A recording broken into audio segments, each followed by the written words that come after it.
Hola a todos, soy Mónica Hacha, dietista, nutricionista y tecnóloga de los alimentos. Hoy os voy a dar una lista de 6 alimentos prohibidos si tienes hipertensión y entre ellos no se encuentra la sal de mesa.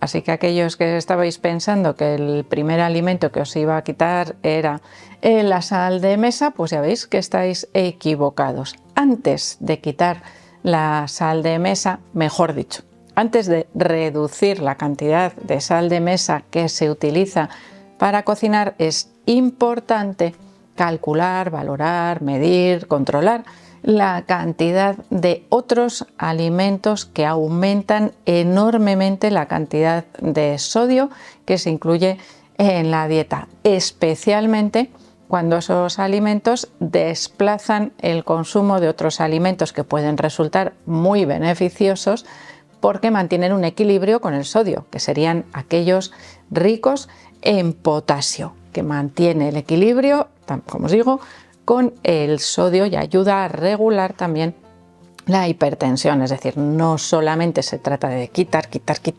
sino que a veces hay que poner alimentos que nos ayuden también a controlar ese efecto negativo del exceso de sodio. Eliminar la sal de mesa no suele dar tan buen resultado como vigilar y eliminar en la medida de lo posible todos estos alimentos que os voy a ir citando. ¿Por qué? Porque crea una muy baja adherencia a la dieta y se trata de incluir, muchas veces sin darnos cuenta, esos alimentos que nos resultan más palatables porque contienen mayor cantidad de sal. Y es un error. Es mejor disfrutar de esos alimentos frescos, naturales, cocinados en casa con una cantidad pequeñita de sal, cuyo sabor de esa receta podemos mejorar utilizando otros condimentos, como pueden ser las especias y las hierbas aromáticas, y controlando esa cantidad de sal, pero no eliminándola completamente, porque eso nos va a llevar a hacer alteraciones en la dieta, porque hay comidas que no nos saben a nada y las vamos a rechazar. Así que vamos a empezar con esa lista de alimentos que debemos evitar o retirar de la dieta. El primero, que igual os sorprende porque se suele recomendar en patrones alimentarios saludables, serían las conservas de pescado. Las conservas de pescado tienen un contenido altísimo de sal.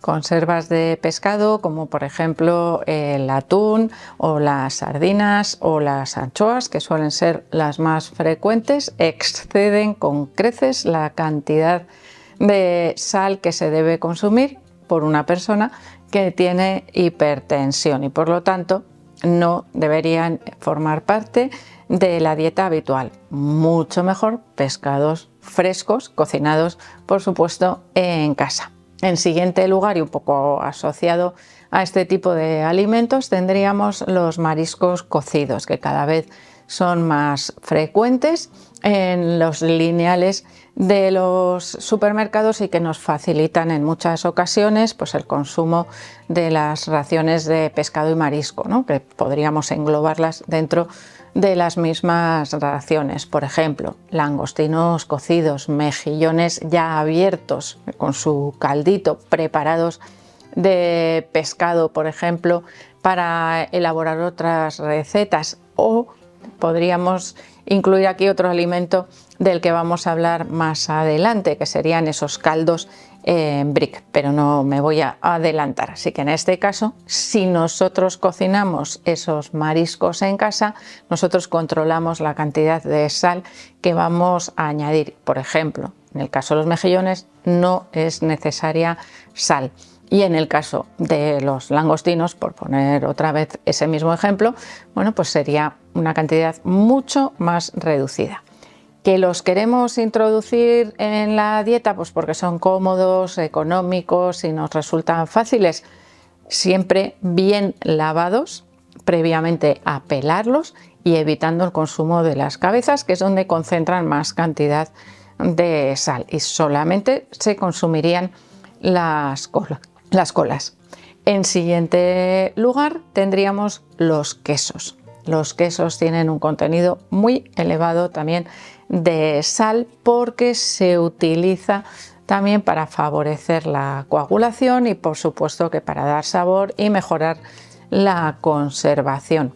Cuanto más curados sean los quesos, mayor cantidad de sodio o de sal acumulan. Aunque también es verdad que actualmente se pueden encontrar quesos frescos sin sal. En ese caso estarían, bueno, vamos a decir que en el medio, ¿no? Entre recomendado y no recomendado o desaconsejado. Se podría hacer un uso pequeño en cantidades reducidas de ese queso sin sal, al igual que podríamos hacer, por ejemplo, las conservas de pescado sin sal o al natural. Ojo que al natural no quiere decir que no contenga sal, que a veces contiene mayor cantidad de sal que las conservas en aceite. Me refiero a las de pescado que os he dicho antes y se me había olvidado ese detalle. Si encontramos etiquetas bajo en sal, tendríamos que valorar su contenido, porque ese bajo en sal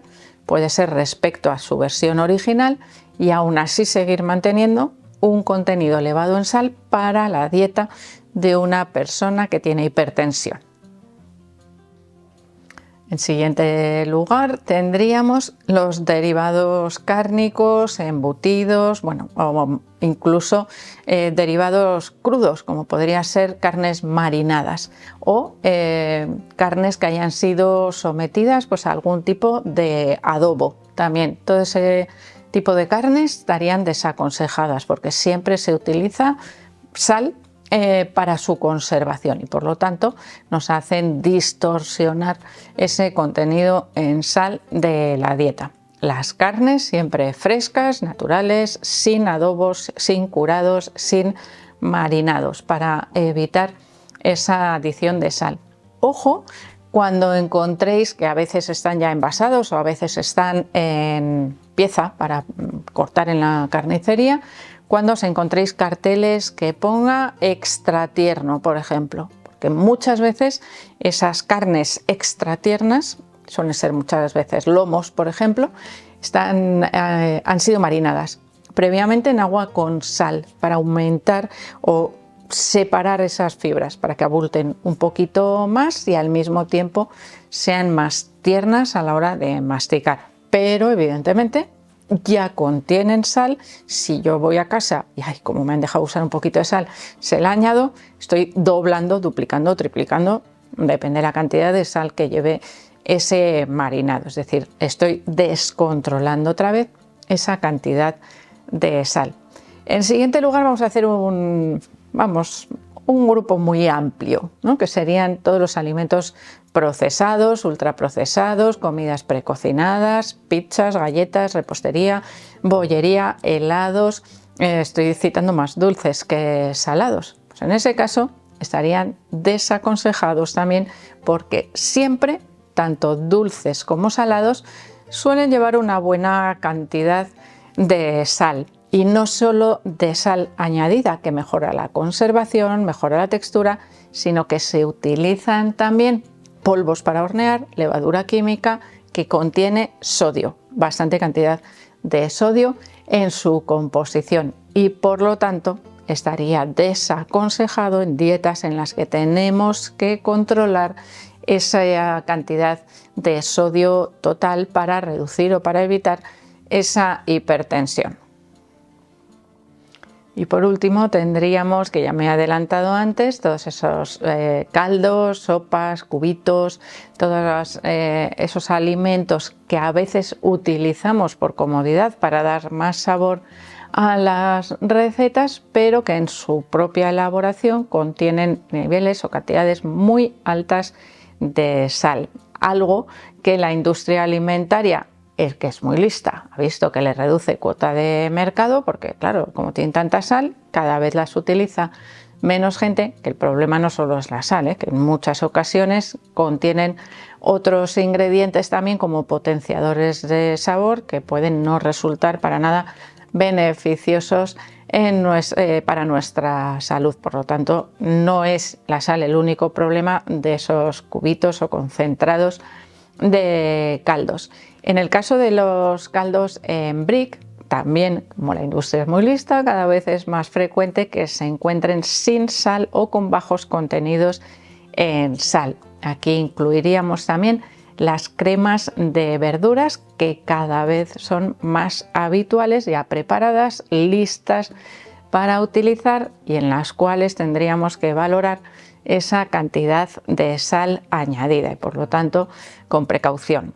Así como los caldos en cubitos estarían desaconsejados, al igual que las sopas de sobre. En el caso de los bricks, tanto de cremas como de caldos o de sopas, bueno, pues habría que vigilar ese contenido en sal, por lo tanto, con precaución, pero siempre y cuando el resto de la dieta nos ayude. Igual alguno ha echado en falta que no añada otras conservas, ¿no? Como conservas vegetales o conservas de legumbres. En ese caso es mejor consumirlas que no consumirlas, pero cómo se preparan también influye.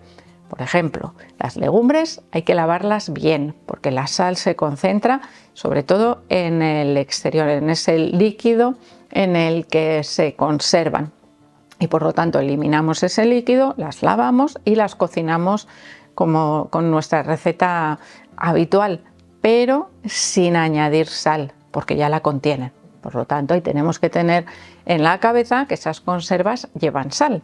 Lo mismo ocurriría con otras conservas vegetales, por ejemplo, acelgas, judías verdes, alcachofas, pimientos, espárragos.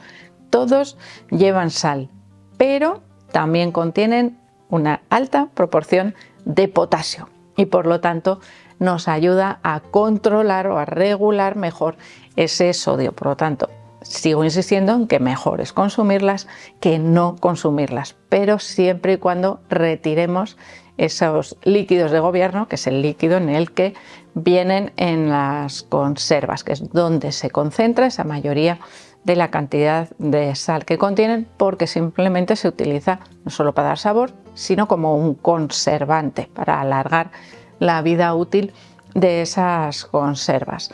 Así que espero que este vídeo, como siempre os digo, os haya ayudado a valorar qué estáis haciendo en vuestra dieta. Así que papel y boli, revisión y empezar a eliminar o sustituir, mejor dicho, esos alimentos procesados principalmente por alimentos frescos y naturales. Así que espero que le deis al like, no dejéis de suscribiros al canal y quiero seguir viéndoos a todos en los próximos vídeos.